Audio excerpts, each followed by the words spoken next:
Morning, শুভ সকাল বন্ধুরা। তোমরা সবাই কেমন আছো? আমি তো খুব ভালো আছি। ভালো আর কি ভালো নেই, মানে কি বলতো, প্রচন্ড প্রচন্ড ঠান্ডাও লেগেছে। আর পরশুদিন রাত থেকে জ্বরটা এসেছে। কালকে তো সকালে ছিলাম, তো রাত্রে আবার জ্বরটা এসেছিল। রাত্রে আবার জ্বরটা এসেছিল। আর এই যে জায়গাগুলো দেখছো, এই যে জায়গাগুলো প্রচন্ড কথা করছে, জানো, প্রচন্ড জায়গাগুলো এখনো উঠিনি, জাস্ট এবারে উঠবো। তো বিছানা গোছা হয়নি, আর মেয়ে এখন বসে আছে। আমি যতক্ষণে নামবো ও কিন্তু নামবে, জানো। একবার ওখানে যেয়ে শুয়ে দিচ্ছে, তখন ও আমার কাছে বালিশে মাথা দিয়ে শুয়ে দিচ্ছে। তো মানে আপটা যখন গিলছি তখন যেন ব্যথা হচ্ছে। চলো যায়, নিচে যায়, নিচে গিয়ে পরে অনেকগুলো কাজও আছে, যেমন শনিবার টিউশন ছুটি আছে, টিউশন ছুটি আছে, কাজও আছে, ঝাড়া মোছা ভাবছি যে তোমরা যেমন কালকে কালকে সব এরকম ভাবতে লাগছে। মানে না কাল ভালো করে ফেরানো হবে না, এর মধ্যে ওষুধ খেতে হবে, কালকে করতে হবে। তো চলো তাহলে বিছানাগুলো ঝেড়ে নিই। বিছানাগুলো ঝেড়ে ব্রাশ করে এখন জামা কাপড় ছাড়িনি, ছাড়বো, ছেড়ে ঠাকুরের টাকা ধরে একটু চা খাবো।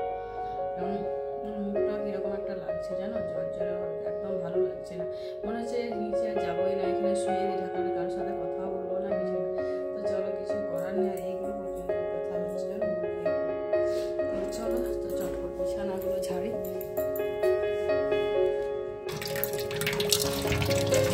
দেখো ব্রাশ করে ঠাকুরের টাকা তুলে চলে এসেছি। তিনতলা তো আজকে যাওয়া হলো না, সেটা ভালো বুঝতেও পারছি না। ঘরটা কাপড় ছিল, ঘরটা একটা চালের মধ্যে রয়েছে, অনেকক্ষণ চালটা ভিজিয়ে দিয়েছি। জামা কাপড় ছিল, দশটা চাল একদম দিয়ে দিয়েছি। আর একদিকে চাও বসিয়ে দিয়েছি, দেখো এদিকে চাও বসিয়ে দিয়েছি। চাটা দেখে একটু আদা, একটু তেজপাতা এগুলো বসিয়ে রেখেছি আর কি। আর ভাতের জলটা আলগা গরম হয়ে চলে এসেছি।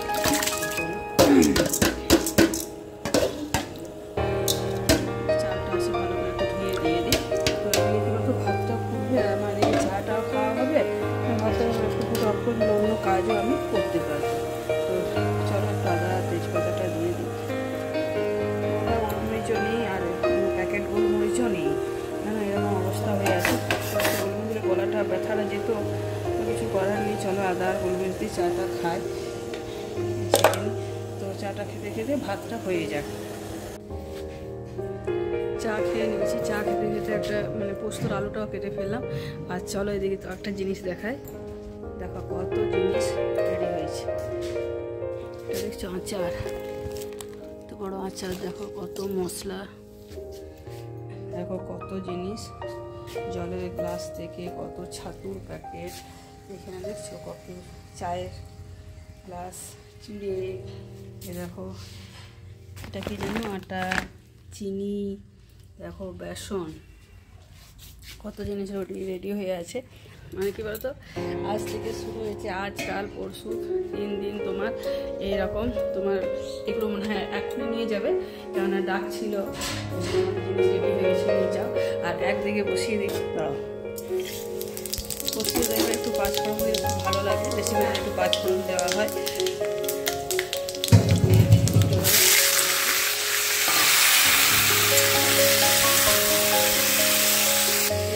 মালগুলো রেখেছি না, ওগুলো মানে এরকম 3বার হবে। এটা আজকে নিয়ে যাবে, আবার বিকেলে আবার রেডি হবে, কালকে আবার সকালে তারা নিয়ে যাবে, আবার কালে রেডি হবে। 17 তারিখের মধ্যে তোমার রেডি করতে হবে, কেননা 3টে বাস ছাড়ছিলাম। সব বৃন্দাবন যাবে, হোলিতে সব বৃন্দাবন যাবে।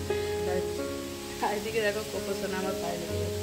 তো 3টে বাসের ওইগুলো মাল রেডি হচ্ছে। এগুলো তোমরা ভেবো না যে আমাদের বাড়িতে কোনো কাজ আছে, বাড়িতে দোকান আছে আমাদের। তো সব মাল রেডি হচ্ছে, সব মালগুলো সব নিয়ে যাবে 17 তারিখের মধ্যে। 3টে জিনিস রেডি করতে হবে। চলো, আর এদিকে পোস্তটা চাপিয়ে নিয়েছি, ভালো করে ভাজা হয় না, পোস্তগুলো খেতে খুব ভালো লাগে। এদিকে দেখো বিউলির ডাল বসে দিয়েছি হিং ফোড়ন দিয়ে, আর একটু আদা মৌরি বেটে দিয়ে দিয়েছি। এখন কী বলতো, যেহেতু গ্রীষ্মকালে দেখবে মানে বিউলির ডাল আর পোস্ত দিয়ে ভাত খেতে কিন্তু হেভি লাগে, তাই এখন বিউলির ডালটাই প্রত্যেক দিন আমার বাড়িতে এখন হচ্ছে। তো ডালটা অফ করে দিই, এদিকে আমার পোস্ত বাটাও হয়ে গেছে। তো চলো পোস্তটা দিয়ে দিই। পোস্তটা দিয়ে ভালো করে একটু কী বলো তো, কাঁচা পোস্তের গন্ধ খেতে কিন্তু খুব ভালো লাগে, আমার তো খুবই ভালো লাগে, আর আমার ছেলে মেয়ে এরা কিন্তু খেতে চায় না। তাহলে একটু ফুটিয়ে দিই আমার পোস্তটা, কাঁচা কাঁচা গন্ধ থাকে। আমি যে একটু যে কাঁচা তেল দেবো তাও ওরা খাবে না, বলে এই পোস্তে যদি কাঁচা তেল দেওয়া হয় কি সুন্দর খেতে লাগে, কিন্তু ওরা খাবে না, আমি দিতেও পারি না।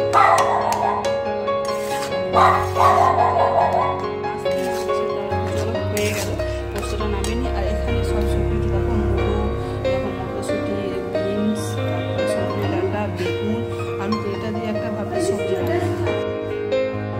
তো বন্ধু দেখো খানিকটা রান্না বান্না এগিয়ে নিয়েছি। তো দেখো 1 মিনিট হওয়া উঠছে। একদম এই ডাঁটার তরকারি খেতে কিন্তু খুব ভালো লাগে, নিরামিষটাই বেশি মানে বেশি ভালো লাগে। সব তো দেখলে সবজি দিয়ে ডাঁটাটা করলাম, আর এখানে করলাম বিউলির ডাল, একটু হিং আর মরি বাটা দিয়ে, আর এখানে করছি পোস্ত। আর ছেলের জন্য, ছেলে তো এখনও ঘুম থেকে ওঠেনি, ছেলের জন্য একটু পোস্ত সরিয়ে রাখলাম। হ্যাঁ, আর এখানে দেখো ভাতটা তোমরা দেখলে সকালে একটু ভাত হয়ে গেছে, ভাতটা একটু পরে বসাতে গরম হবে। আর যে ছোটো ছোটো আলুগুলো দেখছো না, এগুলো মানে 4টে সিটি দিয়ে আর কি জল ঝরিয়ে রেখে দিয়েছি।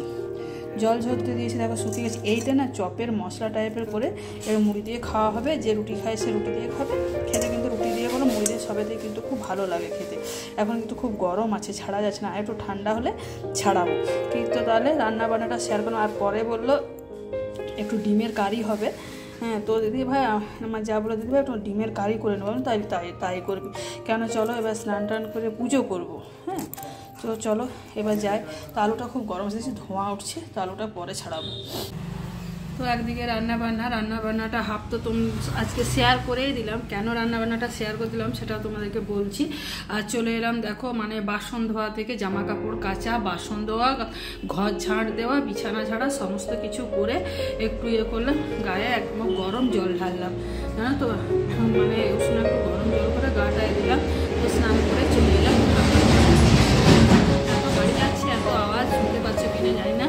তো ঠাকুর ঘরে চলো প্রণামটা সেরে নিই, পুজো পাঠ শুরু করে দিই। প্রণামটা সেরে তারপরে ভাবছি কী করবো। তো আগে চলো পুজো পাঠটা তো অন্তত সারি, তারপরে দেখা যাক কী করি।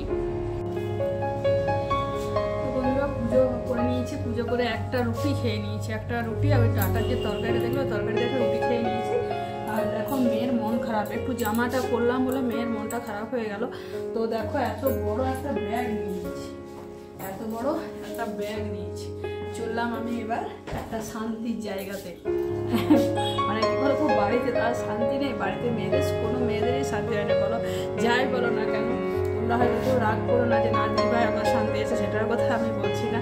মেয়েদের কাজ করতেই হবে, একঘেয়েমি সকাল থেকে মানে সমস্ত কিছু করো ধরো, এই করো রে ওই করো রে, জ্বর শরীর খারাপকে শরীর খারাপ বলাও চলবে না, কিছু না। হ্যাঁ, তো সেরকম কিছু গলাটা কেমন বসে গেছে, গলাটা আমার ভালো করে এখনো হয়নি, পরিষ্কার হয়নি, আর মেয়ের মনটা খারাপ হয়ে গেল বাবু।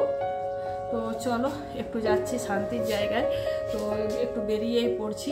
একটা মস্ত বড় ব্যাগ নিয়েছি, দেখো কত বড় একটা ব্যাগ নিয়ে নিয়েছি। তো শান্তির জায়গায় দেখি যাই, ভাবছি যে বিকেলেই ফিরে চলে আসবো। তো দেখি এখন পৌঁছায়, দেখি কতক্ষণ এখন পৌঁছায়, আগে যাই। চলো শান্তির জায়গাটা দেখে আসি, আমিও যাচ্ছি, আমার সাথে তোমরাও চলো। তোমাদেরকে বললাম যে শান্তির জায়গাটাতে চলে যাচ্ছি। তো দেখো শান্তির জায়গাটাতে কিন্তু চলে এসেছি। শান্তির জায়গাটা তোমরা বুঝতেই পারছো। চলো আগে ভেতরে ঢুকি, এটাই হলো আমার শান্তির জায়গা। তো বাপের বাড়িতে ঢুকে দেখো খুব ভালোই লাগলো, জেঠিমা চলে এসছে, জেঠিমার সাথেও দেখা হয়ে গেল, মানে দেখে মনটা ভরে গেছে। জেঠিমার সাথে দেখা তো করবি না, হ্যাঁ আমি এলাম দেখা করতে। দেখো জেঠিমার সাথে অনেকদিনই দেখা হয়নি। এই দেখো মা, এই দেখো যে বড় ব্যাগটার কথা বললাম, সেটা চলো বাড়ি গিয়ে তোমাদেরকে বলবো। তো দেখো জেঠিমার সাথে দেখা হলো, আমার জেঠিমাকে তোমরা দেখো।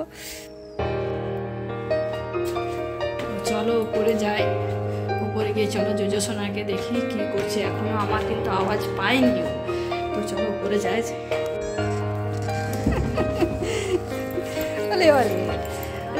এই ছোনা বাজে রে, চলো চলো চলো। আচ্ছা ঘরে চলো,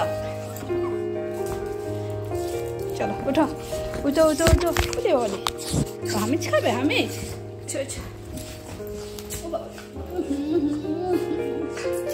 শোনা বাবা দেখো কি করবে ওখানে ও বাবা ভালো হচ্ছে কি আনন্দ দেখো আচ্ছা আচ্ছা ঠিক আছে ঠিক আছে আবার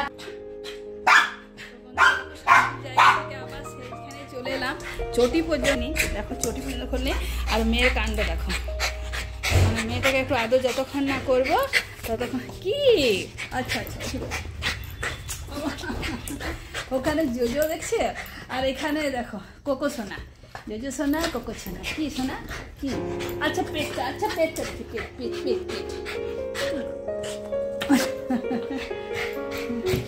তো এই ধারা চলে এলাম তো বাপের বাড়ি হঠাৎ করে চলে গেলাম তো হঠাৎ করে কেন গেলাম সেটাও তোমাদেরকে বলছি ওখানে গিয়েও যেন একটা আমার ভাইপো বললো যে মা তোমার গাটা গরম হচ্ছে একটা ওষুধ খেয়ে নাও ওখানে গিয়েও একটা ওষুধ খেয়ে নিয়েছি বৌদি যে মানে এত গল্পতে মেতে গেছিলাম মানে তখন আর সেই সময়টা ভিডিও করা হয়নি আমার বৌদি আমাকে বাস স্ট্যান্ডে চাপিয়ে দিয়ে গেল ওই থেকে যাওয়াছিলাম থাকা হবে না মেয়েকে ছেড়ে চলে এসেছি মানে কোকোকে ছেড়ে আমি একদমই শুধু থাকতে পারি না কোকোকে যদি নিয়ে যেতাম তাহলে আজকে রাতটা থেকে যেতাম মায়ের সাথে তো এত বড় ব্যাগটা তোমরা দেখালাম ব্যাগটা মাকে দিয়ে এলাম এত বড় ব্যাগ মায়ের কাছে আর কিনে আমার বৌদিরও নেই বৌদিরা বলছে দিদি আমার হ্যান্ডেলগুলো না মানে মানে মজবুত নয় যদি ছেড়ে যায় তো মাকে তখন একটা কিনে এনে দেবো আমি একটা ছেলেটা কিনে আনবার দরকার নেই তো আমার কাছে ব্যাগ আছে আমি দিয়ে আসছি ওই ব্যাগ মা যাচ্ছে বৃন্দাবন হ্যাঁ তো ওখান থেকে তোমাদেরকে জিনিস সকালে দেখালাম না এখান থেকে বাস ছাড়ছে আর আমার বাপের বাড়ি থেকেও বাস ছাড়ছে তো মা সবাই পরামর্শ নিল আমাদের কাছ থেকে ভাই বোনদের কাছ থেকে যাবো তাহলে তোরা দেখ পাঠাতে চাস কি আমি বললাম হ্যাঁ পাঠাবো না কেন তাহলে তুমি